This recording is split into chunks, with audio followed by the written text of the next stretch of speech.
နောက်တစ်ခုကဝါဥဒီထင်ချောင်းမှာကျွန်တော်စိတ်ဝင်တည်ပြီးတော့လုပ်ပါတယ်အဲ့ဒီမှာလေဒီတောင်ပိုင်းမြောက်ပိုင်းလို့အဲ့လိုခွဲခြားပြောတာတော့မဟုတ်ဘူးဒါပေမဲ့ရေမြေသဘာဝအရာကဒီ complemented မတူပြီးရလက်ရှိမှာအဖုံးပြိုးစုံဝါဥစိုက်ပြိုးပြီးတော့တော်တော်ကိုအောင်မြင်ပြီးတော့စီးပွားဖြစ်တာဖြစ်ပါတယ်ဆိုတော့အခုထင်ချောင်းမှာလုပ်တဲ့ဟိုပါဆိုရင် complex က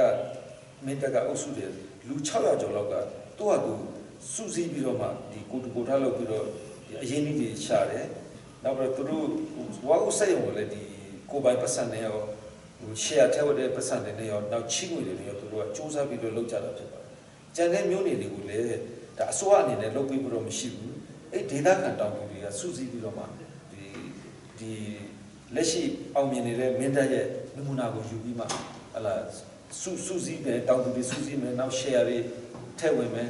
နောက်ချိငွေတွေရအောင်လုပ်ပြီးတော့မှလုပ်မယ်ဆိုရင်တော့ဒါကလည်းမျိုးနေတိုင်းမှာဟို